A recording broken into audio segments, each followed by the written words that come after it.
Bien, on va voir ensemble donc le théorème de Moivre-Laplace et ses applications. Donc ce qu'il serait bien, c'est que vous recopiez dans votre cahier de cours ce que vous allez voir en vidéo. Donc n'hésitez pas à faire des pauses quand il le faut pour pouvoir recopier et éventuellement essayer de faire les exercices en même temps. Et ne pas suivre la vidéo en regardant une série en même temps, ça ne sert à rien. Faites comme si vous étiez en cours, mettez-vous dans de bonnes conditions. Alors, le théorème de Moivre-Laplace, je crois qu'on l'avait vu en classe, mais on va quand même le rappeler. Donc on va prendre n un entier naturel non nul, p un réel entre 0 et 1, et xn une variable aléatoire qui suit la loi binomiale de paramètres n et p. L'idée en fait de ce théorème de Moivre-Laplace est de trouver une autre façon de calculer des probabilités autour de la loi binomiale. En fait, on va se ramener, plutôt que de calculer une probabilité d'une loi binomiale, on va se ramener à un calcul de probabilité d'une loi normale. Mais pour cela, il faudra donc déjà avoir un théorème à disposition et aussi se mettre dans certaines conditions. On ne peut pas le faire tout le temps. Donc ce théorème, il dit que dans ce cas-là, dans le cadre de ces hypothèses, quels que soient les réels a et b, la limite donc de cette probabilité qu'on va analyser un petit peu, c'est-à-dire quand on fait la probabilité donc de xn, notre variable aléatoire qui suit une loi binomiale, quand on lui retire np, qui correspond à son espérance, et qu'on la divise par son écart type, c'est un petit peu le même principe, si vous vous rappelez, quand on a travaillé autour des lois normales, on se ramenait des fois dans certains calculs à un calcul de probabilité d'une loi normale qui a comme paramètre 0 et 1, c'est-à-dire une loi normale centrée réduite. Là, c'est un petit peu le même principe. Donc à xn, on lui retire son espérance np et on divise par son écart type, racine de np1 moins p. Et cette probabilité donc que ce nombre soit compris entre a et b est égale, lorsque n tend vers plus l'infini, à cette probabilité-là. Alors à quoi ça correspond z ? Z, c'est une variable aléatoire qui, elle, va suivre une loi normale centrée réduite. Alors ce théorème, il nous donne une limite, en fait. Et ce qu'on va faire dans la pratique, c'est on va approximer donc cette probabilité-là par sa limite, qui est égale à cette probabilité-là, dans certaines conditions. Ce qui revient en quelque sorte, si on avait une suite UN, à identifier la valeur de un quand n est suffisamment grand à sa limite. Ce qui peut être convenable, on fait une petite erreur qui peut être raisonnable. Si c'est une erreur à 10-3 ou 10-4, c'est tout à fait acceptable dans certains cas. Donc c'est ce qu'on fait ici, ça nous permettra à la place d'un calcul d'une probabilité autour d'une loi binomiale, de faire un calcul de probabilité autour d'une loi normale. Et donc les calculs sont plus faciles. Alors, l'application de ce théorème est la suivante. Il faut se placer dans un cas où n est plus grand que 30. Donc n, je vous rappelle, c'est le nombre de fois où on répète l'expérience aléatoire pour former notre schéma de Bernoulli, donc que xn suive une loi binomiale. Il faut aussi que n fois p ne soit pas trop petit, donc typiquement plus grand que 5, et que n facteur de 1 moins p soit aussi plus grand que 5. Alors dans ces conditions, on peut dire que la probabilité, donc ici, donc cette probabilité qui est la probabilité d'une loi binomiale, on peut l'approximer par la probabilité donc d'une loi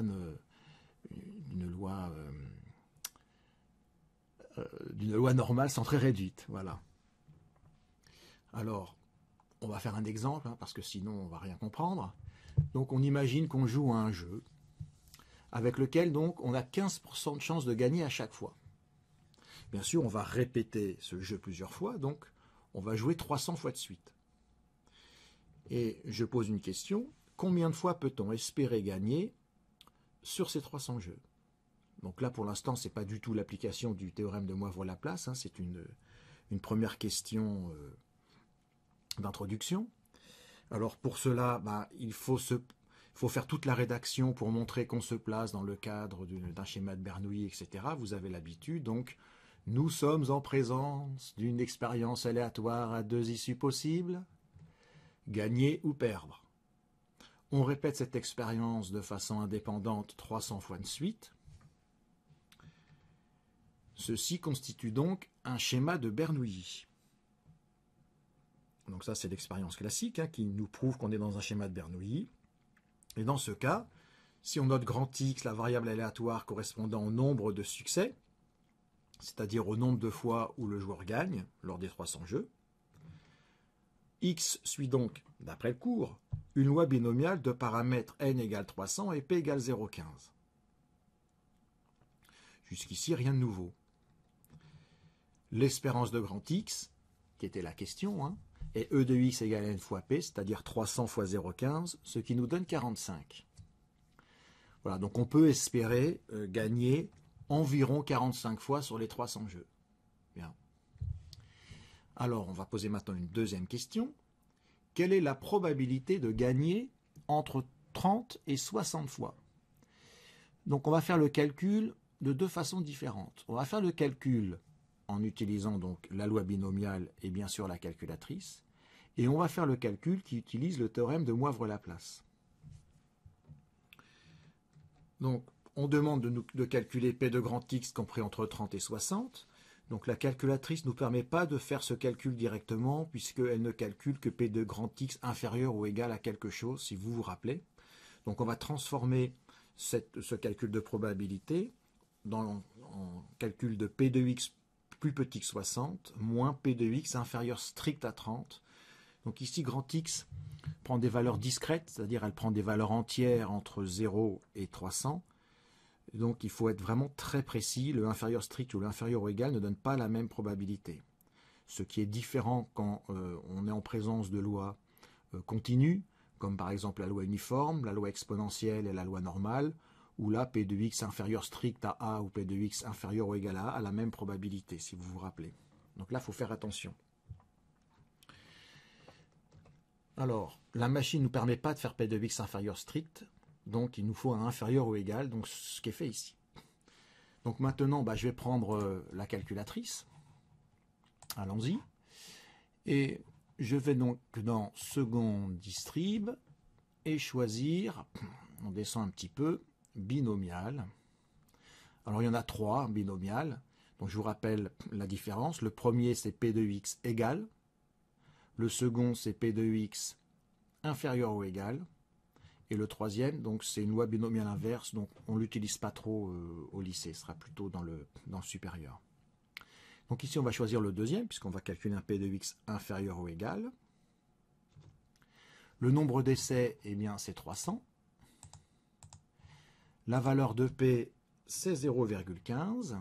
P, c'est la probabilité d'un succès lors d'une expérience. Et on va d'abord calculer P de X inférieur ou égal à 60.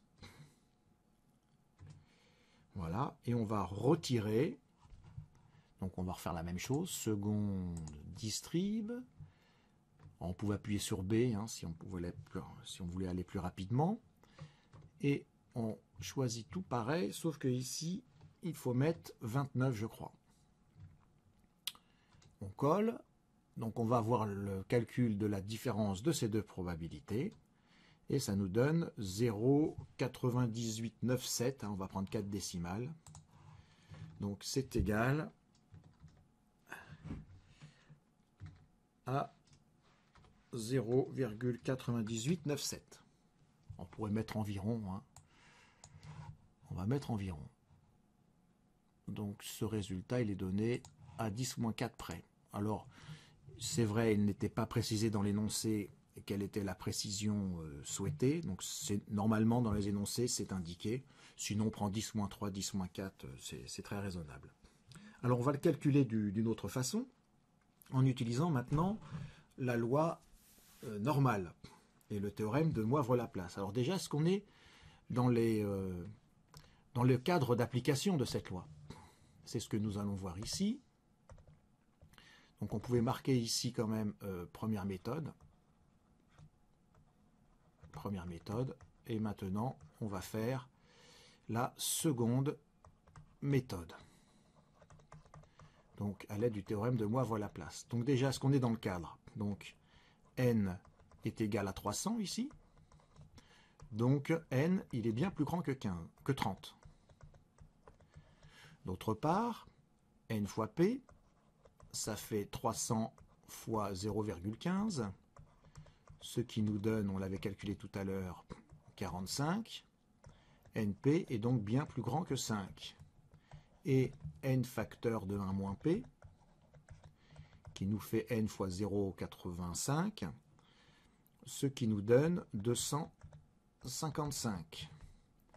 n facteur de 1 moins p est donc bien plus grand que 5 aussi.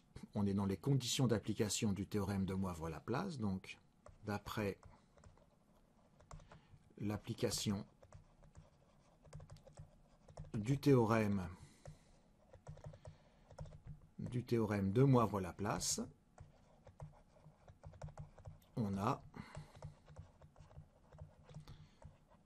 alors quand j'écris c'est un petit peu plus lent, mais bon, ça vous permet d'écrire en même temps, je pense.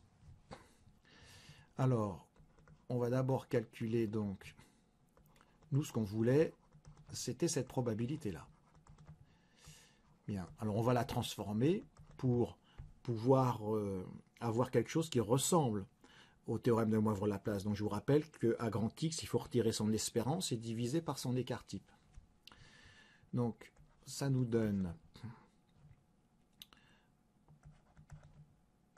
hop, grand X, on lui retire son espérance, c'est-à-dire 45, et on le divise par sa racine carrée de np, donc qui vaut 45, fois 1 moins p qui vaut 0,85. Donc ça, c'est égal à... Alors, je vais retirer à 30, je retire 45, et je le divise par racine de 45 fois 0,85. De même, pour la valeur à droite, 60 moins 45 divisé par racine de 45 fois 0,85. Voilà, alors on peut calculer ce que ça donne avec sa calculatrice. Hop, donc on va faire 30 moins 45 divisé par racine carrée de 45 fois 0,85.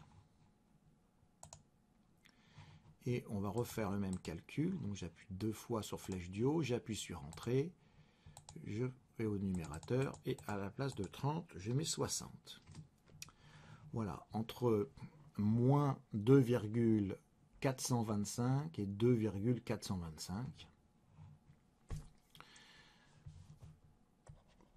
Moins 2,425. 2,425, j'ai du mal à écrire. Donc, et 2,425. J'ai du mal à écrire, voilà. Donc c'est environ égal, hein, si on veut être très précis, dans le cadre du théorème de Moivre-Laplace. Donc il ne reste plus maintenant qu'à faire ce calcul avec encore sa machine, hein, parce qu'on n'a pas le choix. Sauf si on a à disposition les tables de la loi normale, comme on a vu en classe. Donc on va prendre, alors pour la loi normale, il y en a 3. Le premier, je vous rappelle, ça nous permet de définir la fonction de densité associée à notre loi normale. Donc c'est pas le cas, c'est pas ce qui nous intéresse ici. Hein, on l'utilise pour faire des représentations graphiques de la courbe en cloche. Le deuxième, c'est normal FREP. Donc ça permet effectivement de calculer une probabilité autour de la loi normale. C'est celui-ci qu'on va utiliser. Donc la borne inférieure, c'est moins 2,425. La borne supérieure aussi. La moyenne, c'est 0 et l'écart type, c'est 1, puisque Z suit une loi normale centrée réduite. Ça nous donne 0,9847. Alors là, il faut préciser, par contre, le correcteur, il n'est pas censé savoir que Z suit une loi normale centrée réduite, donc il faut lui dire, d'après le cours, et ça, c'est égal à Donc 0,9847, on a dit. 0,9847. Alors bien sûr, ce n'est pas exactement la même réponse que tout à l'heure, puisque nous sommes dans le cadre d'une approximation. Donc ici, on peut constater que l'approximation, elle est bien pour les deux premières décimales, un peu moins bien pour la troisième.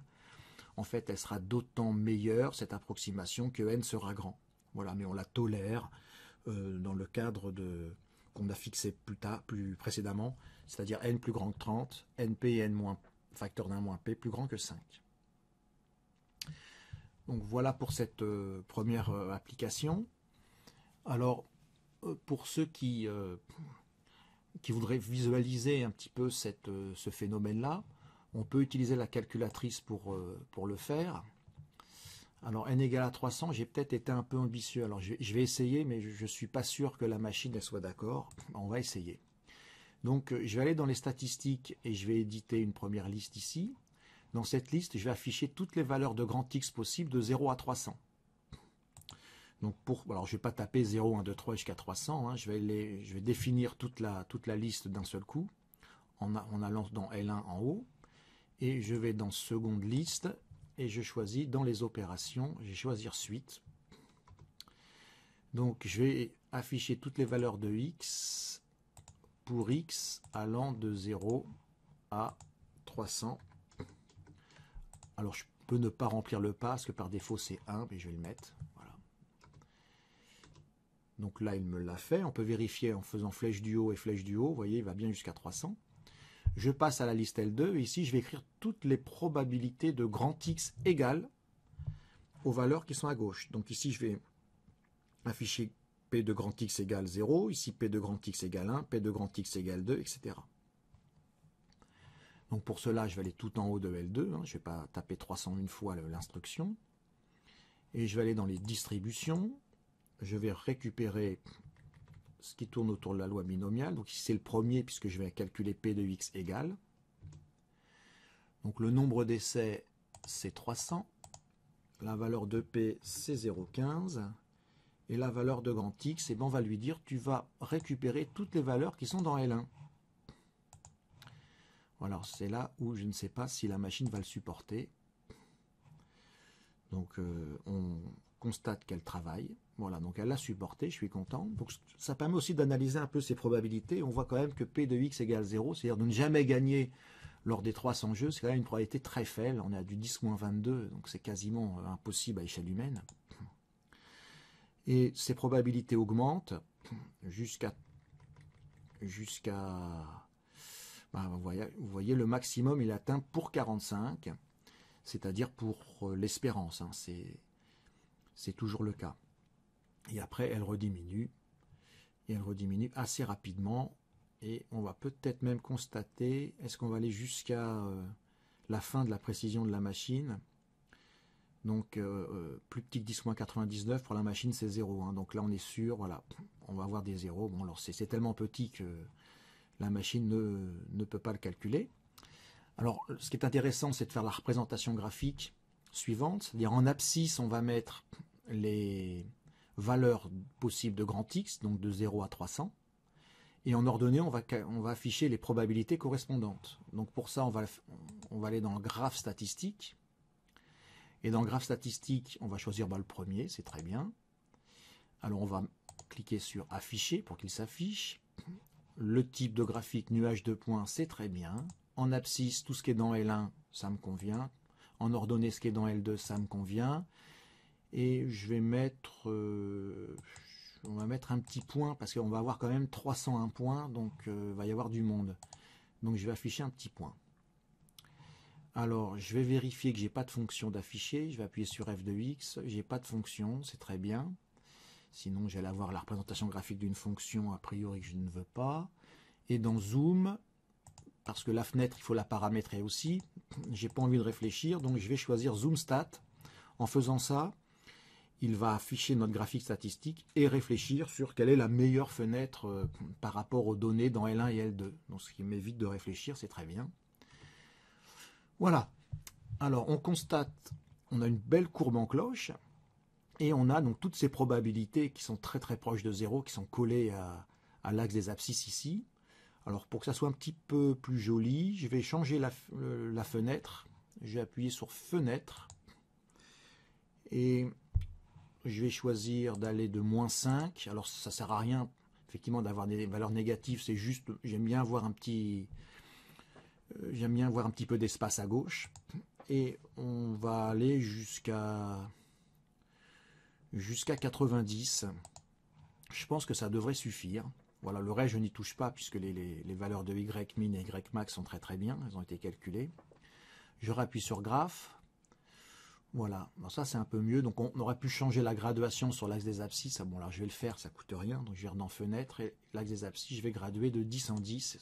Ça m'évitera d'avoir un truc moche. Voilà, donc là j'ai une belle courbe en cloche. Et on va voir que on peut approximer cette courbe en cloche par une loi normale. Alors c'est pas une loi normale centrée réduite parce qu'il aurait fallu que je change tous mes calculs autour de la loi binomiale. Donc c'est pas exactement le théorème de Moivre-Laplace, mais il y ressemblera beaucoup. Je vais choisir ici donc d'afficher. Alors je n'y arrive pas. Ah oui, parce qu'il faut que je fasse seconde distrib. Donc voilà, une densité de loi normale. Donc je vais choisir celle-ci. Donc je vais mettre donc comme variable x. Et ici, donc je vais mettre n fois p, c'est-à-dire 45. Et comme écart type, racine carrée, on avait dit de 45 fois 0,85. Voilà, c'est pour vous montrer qu'il y a vraiment convergence. C'est pas exactement le théorème de Moivre-Laplace, mais ça devrait suffire. Donc je colle ceci. Donc il va me dessiner, alors on va choisir une autre couleur, parce que notre nuage de points il était bleu. Je vais choisir rouge, c'est très joli. Voilà, j'appuie sur graphe et on voit exactement notre densité, la fonction de densité associée à notre loi normale, qui épouse tout à fait le nuage de points. Donc ceci permet de constater visuellement la convergence entre une loi binomiale et une loi